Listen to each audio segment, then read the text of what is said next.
कहते हैं जो अपने काबिलियत पर विश्वास रखते हैं वे ही अक्सर मंजिल तक पहुंचते हैं। ठीक है, तो रेलवे ग्रुप डी परीक्षा के लिए आप अगर जो सक्सेस होना चाहते हैं, सफल होना चाहते हैं, परीक्षा में पास होना चाहते हैं, तो आपके लिए ये वीडियो बनाया जा रहा है, स्पेशल है और इसको ध्यान से शुरू से अंत तक देखते रहिएगा। ठीक है, तो यहाँ पे जैसा कि लिखा है, अगर जो आपको पास होना चाहते हैं तो ये वीडियो देखना पड़ेगा। इसका मतलब ये है जो लोग 2018 में ग्रुप डी एग्जाम दे चुके हैं वो लोग सक्सेस नहीं हुए हैं तो उनके लिए भी ये वीडियो है। जो लोग फॉर्म अप्लाई कर चुके हैं उनके लिए भी ये वीडियो है, और जो लोग सोच रहे हैं फॉर्म अप्लाई करने की और तैयारी कैसे करना उनके लिए वीडियो। तो शुरू से अंत तक देखिएगा, स्किप करेंगे तो आपको बहुत पछताना पड़ेगा। तो वीडियो में पूरी स्ट्रेटजी देखेंगे, क्या सिलेबस है, कहाँ से कितने प्रश्न आने वाले हैं और क्या तरीका अपना के आसानी से आप स्मार्ट अप्रोच अपना के ये ग्रुप डी का एग्जाम क्रैक कर सकते हैं। कोई महाभारत नहीं है, कोई बड़ा युद्ध नहीं है, तो आसानी से क्रैक कर सकते हैं।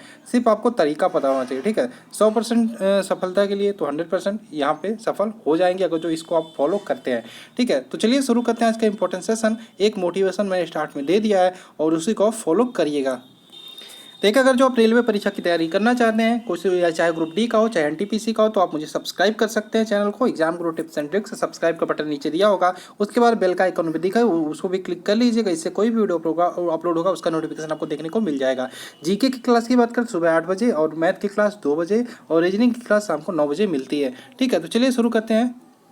तो ये वीडियो बनाने का मेरा मेन मोटिव उन लोगों के लिए है जो लोग लेटेस्ट आपके 2018 में ग्रुप डी के एग्जाम दिए थे और वो लोग सक्सेस नहीं हुए हैं, वो लोग निराश हो रहे हैं, तो उनके लिए ये वीडियो स्पेशली बनाया जा रहा है। तो railway group D exam CBT exam की बात करें तो कंप्यूटर बेस्ड टेस्ट होगा, यानी कि ऑनलाइन टेस्ट होगा, और इसमें 4 पोर्शन से आपके प्रश्न आने वाले हैं। सबसे पहला पोर्शन जो आने वाला है वो जनरल साइंस का रहेगा, जहाँ से 25 क्वेश्चन पूछे जाएंगे। मैथमेटिक्स की बात करें तो मैथमेटिक्स से भी नंबर ऑफ क्वेश्चन सेम रहेंगे, 25 क्वेश्चन रहेंगे। जनरल इंटेलिजेंस और रीजनिंग की बात करें, यहाँ से 30 क्वेश्चन यानी कि 30 क्वेश्चन आने वाले हैं, और जीए यानी कि जनरल अवेयरनेस और करंट अफेयर्स में 20 क्वेश्चन आने वाले हैं। टोटल नंबर ऑफ क्वेश्चंस की बात करें तो 100 क्वेश्चन आने वाले हैं, और टोटल टाइम की बात करें, टाइम ड्यूरेशन आपको 90 मिनट यानी कि 1.5 घंटे मिलने वाले हैं। तो 1.5 घंटे में आपको 100 क्वेश्चन करने हैं। तो सबसे पहले हम बात करते हैं यहाँ पे प्रीवियस ईयर 2018 का जो एग्जाम हुआ है आपका, उसके कट ऑफ के बारे में। तो एवरेज कट ऑफ की बात करें, हमारा जो एवरेज कट ऑफ था वो 70 से 75 आपका हुआ था आफ्टर नॉर्मलाइजेशन। आफ्टर नॉर्मलाइजेशन के बाद जो ग्रुप डी का कट ऑफ गया 70 से 75, लेकिन हम यहाँ पे टारगेट लेके चलेंगे 80, क्योंकि आपने देखा 2018 ग्रुप डी जो बच्चे, कई बच्चे ऐसे हुए जो पास हो गए।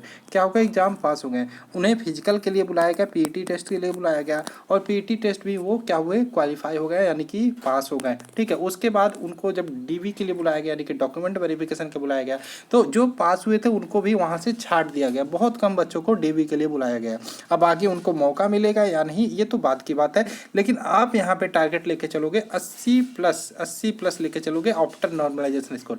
ध्यान रखिएगा, आपको यहाँ पे एक फ़ायदा और होने वाला है, ये 2019 का जो फॉर्म भरा जा रहा है ग्रुप डी के एग्जाम का, क्योंकि जो नंबर ऑफ कैंडिडेट है, जो फॉर्म भरने वाले स्टूडेंट की संख्या है, ये अभी कम हो रही है। ठीक है, अपेक्षा 2018 में लगभग 2.5 करोड़ के समथिंग फॉर्म भरे गए थे, लेकिन अभी जो आंकड़ा है 1 करोड़ भी नहीं पहुंचा है। ठीक है, तो इसलिए बहुत गोल्डन चांस है, आप पढ़ाई कर लीजिए। क्या तरीका है, स्मार्ट अप्रोच, जैसा कि मैंने स्टार्टिंग में बोला, वो हम अपनाने वाले हैं।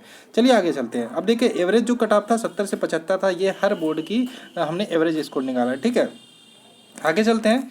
सबसे पहले हम बात करेंगे मैथमेटिक्स के। आप 2 चीज़ें हैं जहाँ से आप अच्छा खासा नंबर गेन कर सकते हैं, एक आपका मैथ आता है, दूसरा आपका रीजनिंग आता है। इन दोनों से आपको अच्छा खासा नंबर उठाना है, किसके लिए, 100% अपना सीट कंफर्म करने के लिए, क्योंकि ये दोनों ऐसे सब्जेक्ट है जहाँ से आप आसानी से 100% नंबर भी कर सकते हैं। ठीक है, चलिए आए, सबसे पहले हम कोशिश करेंगे मैथमेटिक्स में 25 नंबर के लिए। 25 नंबर के लिए आए, देखते हैं सबसे पहले जो नंबर आपको कहाँ से मिलने वाले हैं। कुछ चैप्टर्स मैं बताने वाला हूँ, स्पेशली अगर जो आप मैथ में वीक है तो इन चैप्टर को पढ़ के आसानी से आप अच्छा खासा नंबर ला सकते हैं। जैसे मैं आपका सबसे इंपॉर्टेंट चैप्टर है सिंप्लीफिकेशन हो गया, स्क्वायर हो गया, बोडो मास हो गया। अगर जो BODMAS, square, simplification, LCM, HCF, sorry, इसमें आपका डेसिमल फ्रैक्शन भी आ जाएगा, ये भी ध्यान रखिएगा। इसको अच्छे से पढ़ लिया तो 5 से 6 क्वेश्चन आपके यहाँ से आने हैं, बोडो मास, स्क्वायर, सिंप्लीफिकेशन, और आपको 3 से 4 दिन में आसानी से इसको कंप्लीट कर सकते हैं। तो आपके 5 क्वेश्चन यहाँ से 100% कन्फर्म है बोडो मास स्क्वायर से। ठीक है, उसके बाद एलसीएम एचसीएफ आपको पढ़ना पड़ेगा, 2 क्वेश्चन यहाँ से आने वाले हैं। एसआईसीआई, सिंपल इंटरेस्ट, कंपाउंड इंटरेस्ट, आपको सिर्फ यही सीखना पड़ेगा, और ज़्यादा टफ क्वेश्चन नहीं आएंगे आपसे। सिंपल इंटरेस्ट निकालना पूछ लेगा, कंपाउंड इंटरेस्ट निकालना पूछ लेगा। ठीक है, तो इसको आप अच्छे से पढ़ लीजिएगा। आप 1-2 दिन में इसको आसानी से ख़त्म कर सकते हैं। एलसीएम इससे आप आसानी से 1 दिन में कंप्लीट कर सकते हैं। ठीक है, और जैसा कि मैंने बताया, मेरे चैनल पर आपकी मैथ की क्लासेस स्टार्ट हो गई है। मैथ जो लोगों को ज्वाइन करना है वो लोग ज्वाइन कर सकते हैं। परसेंटेज की वीडियो चल रही है, परसेंटेज स्टार्ट हो गया, परसेंटेज का पहला वीडियो मिल चुका है। शाम तक आपको दूसरा वीडियो भी परसेंटेज का मिल जाएगा, ठीक है। अब देखिए, इसमें परसेंटेज की बात करें, परसेंटेज से 2 क्वेश्चन कन्फर्म है, 3 से 4 क्वेश्चन भी हो सकते हैं, ठीक है। परसेंटेज बहुत इंपॉर्टेंट चैप्टर है। उसके बाद बात करें हम रेशियो प्रोपोर्शन से, 1 या 2 क्वेश्चन रेशियो प्रोपोर्शन से कन्फर्म है। स्पीड, टाइम एंड डिस्टेंस बात करें, टाइम एंड वर्क की बात करें, तो यहाँ से 3 से 4 क्वेश्चन आने हैं, ठीक है। Profit and loss 2 question confirm है यहाँ से। एज की बात करें, 1 क्वेश्चन यहाँ से आना ही आना है। पाइप और टंकी की बात करें, 1 क्वेश्चन यहाँ से कंफर्म है। अगर जो यहाँ पे हम देखें, यहाँ पे आंकड़ा क्या बनता है, 5, ये 2 7, 1 8, 9 10, 11, 12 13 14 और 15 16, 1 17, 1 18, यानी कि यहाँ पे 18, अगर जो 2 और जोड़ लें तो 20 क्वेश्चन आपके यहाँ से इस प्रकार से इतने सिलेबस से आपके कवर हो जाते हैं। कितने क्वेश्चन, 20 क्वेश्चन। बचता क्या है, मेंसुरेशन बचता है। ट्रिग्नोमेट्री आना नहीं है, ट्रिग्नोमेट्री आप मत पढ़िएगा, हल्का फुल्का आपको फार्मूला याद कर सकते हैं, साइन से related, sine theta cos theta ये वाले, ठीक है। पाइथागोरस वाले, इस सबको देख लेते हैं, आपको पता ही होगा, इन सबको पढ़ने की जरूरत नहीं, एक बार रिवीजन कर लीजिएगा, ठीक है। इतना सिर्फ पढ़ लेंगे आप अगर जो अच्छे से, लेकिन ये बात है, मैं ये बोल रहा हूँ इतना पढ़ने को, 1 2 3 4 5 6 7 8 9 10, लगभग 10 चैप्टर मैं बोल रहा हूँ। इसको आपको आसानी से पढ़ना, अच्छे से पढ़ना, ऐसा नहीं कि मैंने बता दिया तो आप कोटा पूरा करके पढ़ लिया, तो ये काम करेंगे तो आप नहीं हो पाएंगे, ठीक है। तो मैथ में आपको 20 नंबर लाना ही लाना है, 20 क्वेश्चन सही करने ही करने। कितने, 20 आपको करने ही करने हैं, ठीक है। ये 25 में 20 आपको करने ही करने, ये और मैंने बताया आपको कहाँ से कितने कर सकते हैं आसानी से, ठीक है। तो ये आपका मैथमेटिक्स का हो गया, 20 क्वेश्चन आपको यहाँ से करने ही करने हैं, ठीक है। उसके बाद आते हैं सबसे अच्छा जो नंबर जहाँ से ले सकते हैं वो आपका रीजनिंग का पोर्सन है। रीजनिंग में देखिए, एनोलॉजी की बात करें, यहाँ से 4 से 5 क्वेश्चन कन्फर्म है। अल्फ़ाबेट एंड नंबर सिस्टम की बात करें, 2 से 3 क्वेश्चन यहाँ पे कंफर्म है। कोडिंग डिकोडिंग 2 से 3 क्वेश्चन कंफर्म है यहाँ से। ब्लड रिलेशन की बात करें, यहाँ से भी 1-2 क्वेश्चन कंफर्म है। सिलोगिज्म में आपको पढ़ना होगा, Venn diagram, decision making, statement and argument and assumption, ये कुछ इंपॉर्टेंट चैप्टर मैंने बताया रीजनिंग के, इसको आप अच्छे से पढ़ लीजिएगा। रीजनिंग का एक ही फैक्टर है, देखिए जितना आप करेंगे प्रैक्टिस उतना आपका शार्प होता चला जाएगा। More practice more sharpness reasoning के लिए। और रीजनिंग में टारगेट बना के चलिएगा, 25 क्वेश्चन से कम नहीं करना है, और जो 25 करना है वो आपको सही करना है। क्या करना है, सही करना है। और रीजनिंग के लिए सबसे इंपॉर्टेंट चीज़, डेली आप प्रैक्टिस करिए रीजनिंग का, 2 घंटे कम से कम टाइम दीजिए रीजनिंग पे, क्योंकि रीजनिंग का 30 नंबर सबसे ज़्यादा आना है और यही इंपॉर्टेंट रोल अदा करेगा आपके सिलेक्शन में। तो रीजनिंग से आपको 25 क्वेश्चन राइट करने ही करने। यहाँ पे भी मैं 5 क्वेश्चन छोड़ रहा हूँ आपको। मैथमेटिक्स में भी मैंने 5 क्वेश्चन छोड़ दिया, रीजनिंग में भी 5 क्वेश्चन छोड़ दिया, जो चीज़ें नहीं आती, ठीक है, उसको छोड़ रहा हूँ। अब देखिए यहाँ पे ये जो कुछ चैप्टर मैंने बताया, एनालॉजी, अल्फ़ाबेट, नंबर, ये सारे इंपॉर्टेंट चैप्टर यहाँ से अच्छे खासे क्वेश्चन बनते हैं, इसलिए इसको आप अच्छे से कर लीजिएगा। प्लस आप कोशिश करिए जो प्रीवियस ईयर्स के पेपर्स आए हैं उनके रीजनिंग के क्वेश्चन उठा के डेली 2 से 3 सेट, यानी कि अगर जो 2 से 3 सेट सॉल्व करते हैं तो कम से कम 50 से 60 क्वेश्चन आप डेली सॉल्व कर रहे हैं, तो कोशिश करिए उनको सॉल्व करने की डेली, और वहाँ से प्रैक्टिस करिए रीजनिंग का। जितना प्रैक्टिस करेंगे उतना अच्छा होगा।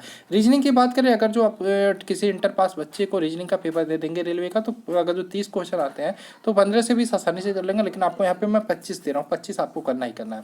अब देखिए, आपने मैथ में 20 किए, रीजनिंग में 25 किए, तो 45 आपके हो गए, ठीक है। आइए चलते हैं आगे, जनरल साइंस की बात करते हैं हम। जनरल साइंस में देखेंगे तो आप जो लूसेंट वाली बुक है उसको फोकस करिएगा जनरल साइंस के लिए। आपके टोटल जनरल साइंस से देखेंगे तो आपके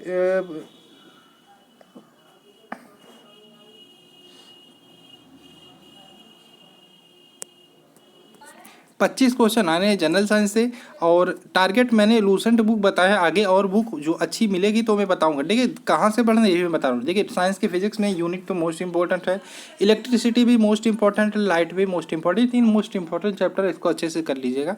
उसके बाद लूसेंट में जो भी फिजिक्स दिया, पहला जो आपके पास थ्योरी वाली बुक है वहाँ से लूसेंट चैप्टर वाइज पूरा खत्म कर डालिए।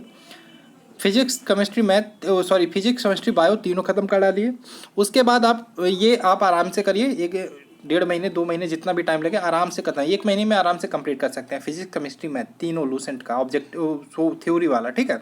उसके बाद एक बुक आती है लूसेंट की बुक आती है ऑब्जेक्टिव। क्या आती है, लूसेंट की ऑब्जेक्टिव बुक आती है। उस ऑब्जेक्टिव बुक को उठाइए, वहाँ से जो साइंस वाले पोर्शन है उसके ऑब्जेक्टिव क्वेश्चन सारे कर डालिए। साइंस वाले पोर्शन के ऑब्जेक्टिव क्वेश्चन जितने भी क्वेश्चन उसको कर डालिए, ठीक है। वहाँ से आपका साइंस कवर हो जाएगा। प्लस आपको साइंस और पढ़ना हो तो स्पीडी पब्लिकेशन की आती है जनरल साइंस। क्या आती है, जनरल साइंस की बुक आती है, उसको ले सकते हैं, वहाँ से आप साइंस पढ़ सकते हैं, ठीक है। साइंस में मैं आपको टारगेट दे रहा हूँ 25 क्वेश्चन आने हैं। साइंस में आप सिर्फ 15 क्वेश्चन करिए, 15 क्वेश्चन करिए, लेकिन सही करिए। आप अगर जो अच्छे से पढ़ते हैं तो 15 प्लस जाएंगी, 100% गारंटी है। आप 15-20 क्वेश्चन करोगे, लेकिन मैं कम से कम लेके चल रहा हूँ, 15 क्वेश्चन तो करोगे ही करोगे, ठीक है। उसके बाद हम आते हैं general awareness and current affairs में। यहाँ से टोटल आपके 20 क्वेश्चन आने हैं। कितने क्वेश्चन आने हैं? 20 क्वेश्चन आने हैं। इसमें देखेंगे, बात करें जनरल अवेयरनेस और करंट अफेयर्स में, तो करंट अफेयर्स का जो आपका पोर्शन होगा वहाँ से 8 से 10 क्वेश्चन सिर्फ करंट अफेयर्स से आने हैं। मैं बार बार हर वीडियो में बोलता हूँ, करंट अफेयर्स डेली का डेली पढ़ो, कहीं से भी पढ़ो। वाईफाई सिटी का सुबह 8 बजे का शो देख सकते हो, भुवनेश्वर सर को ज्वाइन करो। प्लस आपको स्टडी IQ पे रेलवे के करंट अफेयर्स मिल जाएगा, उनको ज्वाइन करो। साथ में आप करंट अफेयर्स की कोई ईयरली बुक या फिर मंथली जो भी आती है समसामयिक, उसको लेकर पढ़ सकते हो। इसलिए करंट अफेयर्स पे अगर जो आप अच्छे से पकड़ यहाँ पे बना लेते हो, तो ये भी आपके सिलेक्शन में बहुत मतलब इंपॉर्टेंट रोल अदा करने वाला है। करंट अफेयर्स के देखिए 8 से 10 क्वेश्चन आने हैं।